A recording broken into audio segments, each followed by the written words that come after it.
Okay, hi friends, welcome to building plan Telugu channel. Friends, ఈ channel కనుక మీరు first time చూసినట్లయితే కింద కనిపిస్తున్న రెడ్ కలర్ బటన్ పై ప్రెస్ చేసి సబ్స్క్రైబ్ చేసుకోండి. అదే విధంగా ఈ రోజు టాపిక్ ఏంటంటే మనం చూసుకున్నట్లయితే ఈస్ట్ ఫేస్ హౌస్ ప్లాన్ గురించి ఈ రోజు చెప్పుకుందాం. తూర్పు ముఖం గల ప్లాన్ గురించి ఈ రోజు చెప్పుకుందాం. ఈ ప్లాన్ వచ్చేసరికి ఈ ప్లాన్ చూసుకున్నట్లయితే స్క్రీన్ మీద ఏదైతే మీకు కనిపిస్తుందో ఈ మోడల్ లో ప్లాన్ అనేది ఉండడం జరిగింది. ఈ ప్లాన్ లో చూసుకున్నట్లయితే టోటల్ గా 2 బెడ్రూమ్లు అనేది వస్తుంది. దీంట్లో ఒక బెడ్రూమ్ ఏమో అటాచ్డ్ బాత్రూమ్ తో వస్తుంది. అదే విధంగా హాల్, అదే విధంగా కిచెన్, పూజా రూమ్, వరండా, అదే విధంగా సపరేట్ బాత్రూమ్ అనేది వస్తుంది. సో ఈ ప్లాన్ యొక్క కొలతల గురించి, ఈ ప్లాన్ యొక్క మెజర్మెంట్స్ గురించి మనం చూసుకున్నట్లయితే, ఈ బెడ్రూమ్ యొక్క మెజర్మెంట్స్ మనం చూసుకున్నట్లయితే, ఈ బెడ్రూమ్ మనం చిల్డ్రన్ బెడ్రూమ్ అంటారు అనమాట.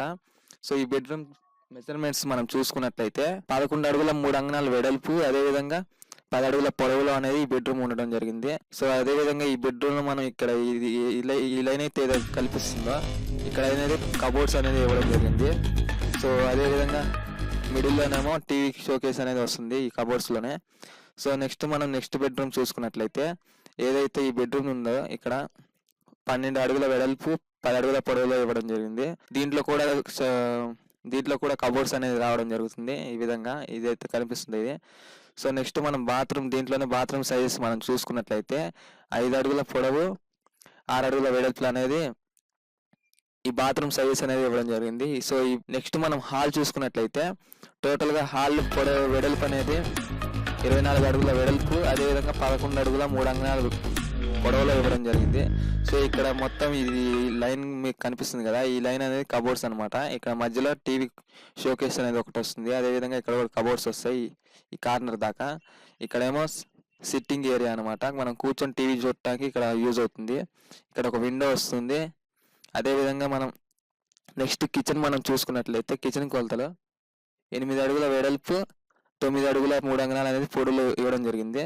సో ఇక్కడ ప్లాట్ఫామ్ అనేది వస్తుంది అనమాట, గ్యాస్ ప్లాట్ఫామ్. అదేవిధంగా ఇక్కడేమో సింక్ అనేది రావడం జరుగుతుంది. ఇక్కడ గ్యాస్ ప్లాట్ఫామ్ ఏదైతే ఉందో అక్కడ కిటికీ రావడం జరిగింది ఈ కిచెన్ లో. సో అదేవిధంగా దీని పక్కనే పూజా రూమ్ అనేది రావడం జరుగుతుంది. ఈ పూజా రూమ్ కొలతలు మనం చూసుకున్నట్లయితే 4 అడుగుల 6 అంగుళాల వెడల్పు, అదేవిధంగా 9 అడుగుల 3 అంగుళాలు ఏమో పొడవులో ఇవ్వడం జరిగింది. ఈ పూజా రూమ్ లో ఒక కిటికీ అనేది రావడం జరిగింది ఇక్కడ. సో అదే విధంగా ఇక్కడ వరండా అనేది ఉండడం జరుగుతుంది. ఈ వరండా మొత్తం ఇక్కడ నుంచి ఇక్కడ వరకు 3 అడుగుల హైట్ గోడ లేపి దానిపైన డ్రిల్స్ అనేవి వస్తాయి అనమాట. దీని కొలతలు మనం చూసుకున్నట్లయితే 10 అడుగుల వెడల్పు, 9 అడుగుల 3 అంగుళాలు ఏమో పొడవులో ఉంది. సో అదే విధంగా మనం సపరేట్ బాత్రూమ్ యొక్క దాని గురించి చూసుకున్నట్లయితే 6 అడుగుల వెడల్పు, 5 అడుగుల పొడవులో ఉంది. మనం నెక్స్ట్ మన ఇంటికి పారివాడికి మధ్యలో ఇటు సైడ్ ఉత్తరం వైపు ఎంత స్పేస్ ఖాళీ ఉందని మనం చూసుకున్నట్లయితే 10 అడుగుల 3 అంగుళాలు అనేది స్పేస్ ఖాళీ అనేది రావడం జరిగింది ఉత్తరం సైడ్. అదే విధంగా తూర్పు సైడ్ ఫ్రంట్ లో మనం చూసుకున్నట్లయితే 10 అడుగుల 6 అంగుళాలు అనేది ఫ్రంట్ సైడ్ అనేది ఖాళీ రావడం జరిగింది. ఏదైతే మనం ఈ చుట్టూరు స్పేస్ అనేది 2 లేదా 3 అడుగులు అనేది వదిలిపెట్టుకోవచ్చు అనమాట. అదేవిధంగా ఈ ఓవరాల్ గా మొత్తం ఈ లెంత్ ఎంత అని మనం చూసుకున్నట్లయితే, ఓవరాల్ ఫ్లాట్ కొలతలు మనం చూసుకున్నట్లయితే ఇటు సైడ్ వచ్చేసరికి 47 అడుగుల 5 అంగుళాలు అనమాట. సో అదే విధంగా ఇటు సైడ్ మనం చూసుకున్నట్లయితే వెడల్పు 38 అడుగుల 8 అంగుళాలు అనేది వెడల్పులో ఉండడం జరిగింది. 47 అడుగుల 5 అంగుళాలు అనేది పొడవులో ఉండడం జరిగింది. సో అదే విధంగా బిల్డప్ ఏరియా ఏదైతే మనం ఇల్లు కట్టుకున్నాం ఆ బిల్డప్ ఏరియా లెంత్ లో మనం చూసుకున్నట్లయితే ఓవరాల్ గా 25 అడుగుల 6 అంగుళాలు అనేది వెడల్పులో ఉండడం జరిగింది ఇటు సైడ్. అదే విధంగా 33 అడుగుల 6 అంగుళాలు అనేది పొడవులో ఉండడం జరిగింది ఇటు సైడ్. ఇది బిల్డప్ ఏరియా యొక్క లెంత్ అనమాట. ఏదైతే మన స్టేర్ కేస్ చూసుకున్నట్లయితే 6 అడుగుల వెడల్పులో ఇవ్వడం జరిగింది. ఇక్కడ ఖాళీ ఓపెన్ అనేది ఇక్కడ 3 అడుగులు అనేది ఇవ్వడం జరిగింది ఇక్కడ మనం బోర్ హోల్ చూసుకున్నట్లయితే ఇక్కడ ఈశాన్యం సైడ్ బోర్ హోల్ అనేది రావడం జరుగుతుంది. సో టోటల్ గా 204.7 గజాలు అనమాట, అంటే దగ్గర 205 గజాలు అనమాట.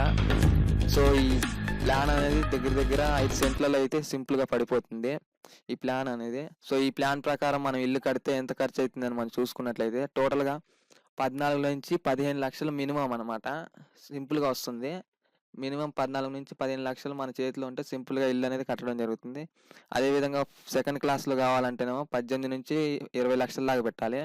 ఫస్ట్ క్లాస్ ఇల్లు కావాలి ఇదే ప్లాన్ లో అనుకుంటే 25-26 లక్షలు అయితే అవుతుందన్నమాట టోటల్‌గా. సో ఇది ఫ్రెండ్స్ ఈ వీడియో గనుక మీకు నచ్చినట్లయితే ఖచ్చితంగా లైక్ చేసి కింద కనిపిస్తున్న రెడ్ కలర్ బటన్ పై ప్రెస్ చేసి సబ్స్క్రైబ్ చేసుకోండి. ఈ ప్లాన్ గనుక మీకు నచ్చినట్లయితే కింద డిస్క్రిప్షన్‌లో దీని లింక్ అనేది ఇస్తాను. దాన్ని డౌన్‌లోడ్ చేసుకోండి. అదే విధంగా మన ఛానెల్‌ని సపోర్ట్ చేయండి. మన ఛానెల్‌ని సపోర్ట్ చేయడం వలన ఇంకా ముందు మంచి మంచి వీడియోలు తేవడానికి ట్రై చేస్తూ ఉంటాను.